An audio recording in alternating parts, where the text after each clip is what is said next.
If all goes well, this may be the last day that I have this mop on the top of my head.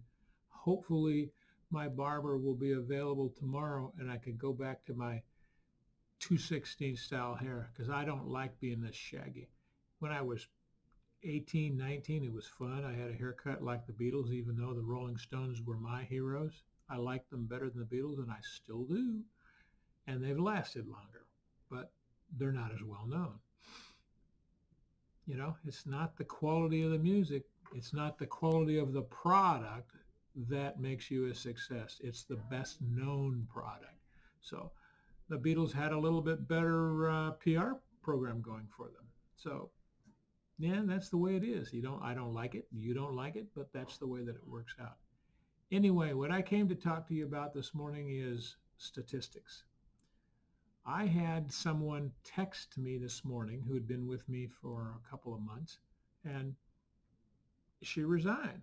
And, you know, I always appreciate it when someone who has already left my company finally gets up to the point that she confront that and tell me. I began to get little pieces of data and probably should have let her go 2 weeks ago. But I like it when they decide because there's no loss of affinity between this employee and me. She decided that her goals were different than mine. That's totally okay.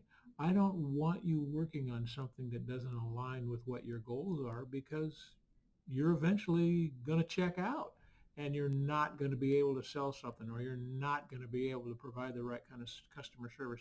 Depending upon what hat you wear inside my company, I have a pretty good idea of what very productive people can do. Whenever you're falling below that line, there's some disconnect.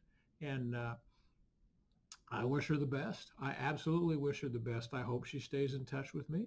Most people don't, but it's really okay. I wish the best for everyone that I know. I wish the best for all of my ex-employees, except for one. And you can guess who you are. And, you know, I probably really don't mean that because this is planet Earth. It's filled with, it's a, you know, broken people. It's a broken planet and broken people. And I understand that. And when you come to work for me, I want you to stay. I want you to be successful. I want to create a path that we work on together so that you can create the success for yourself.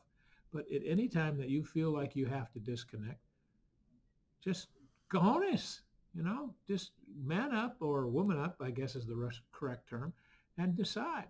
And then let us know. And I will tell you this, it never ceases to amaze me when I interview people, if they have a job, they always have to give 2 weeks notice. Not one of my employees who leave ever gives 2 week notice. And, you know, that can be a little destabilizing if you're not prepared for it. And the way to be prepared for it is always have plenty of people around, always be hiring. This leads us right to a very important point. If you understand from a sales perspective that you need to have a full pipeline, you also need to have a full pipeline of people, potential new employees coming to work for you. It's how you keep above the game because, you know, I don't know what the real statistics are, whether it's 10% or 20% or 90% of the people are going to leave it. But if you don't have a consistent viewpoint to where you're always attracting new people to come to work for you and you lose somebody, you're going to have a problem. You're out of ammunition. You're out of soldiers. You're getting ready to go to battle and you don't even have a platoon to protect your flank. That's the only way I can describe it.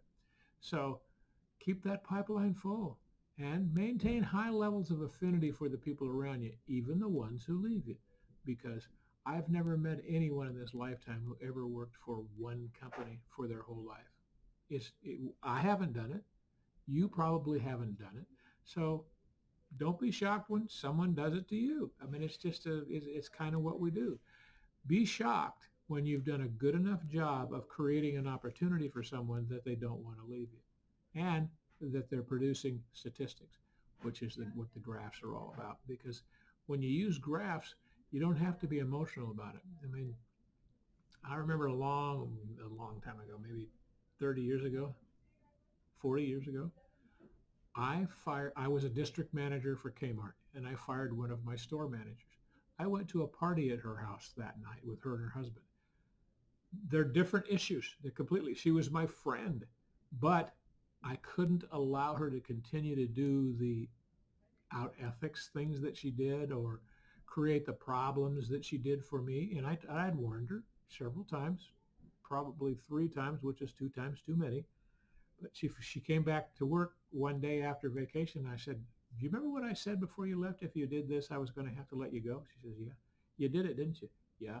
She says, are you firing me? And I said, yes. And that was the extent of the conversation, other than filling out all of the employment stuff that you got to do to keep you out of trouble with the socialist government that we have. You know, I'd like it to go back to the old days where there was a relationship between the employer and the employee without this big government entity in the middle of it. I don't take advantage of people. I tell them what I want them to do. I tell them exactly what I'm going to pay. And I tell them exactly what happens if they miss their targets. If somebody comes to work for you and they're sick one day a month, you probably ought to get rid of them. Okay? If somebody comes to work and gives you problems in terms of unexcused absence, you probably ought to get rid of them and put it in your employee welcome package exactly what those tolerances are and exactly what you're going to do. Tell people what your expectations of them are and enforce it. And don't be a chicken shit. Enforce it. I don't care how much you like them.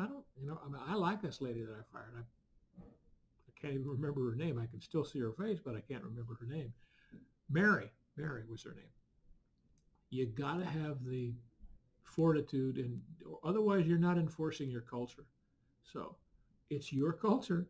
You decide what it's going to be. And the minute that you've drawn those lines in the sand, don't let people step over them. That's every mistake I've ever made with an employee is because I didn't enforce on them my culture, which I told them was what it was. And I give it to them in writing and I tell them. So it's all on me. And I take responsibility for everything bad that happens. And I also take responsibility for everything good that happens. And I like the good a lot better. I like people who have been with me for a long time and who are continually producing, and they're always creating statistics that are going up in this way. So if you want some help with it, call me, 916-691-9192, and find out why people say, call Tom. I'd love to help you.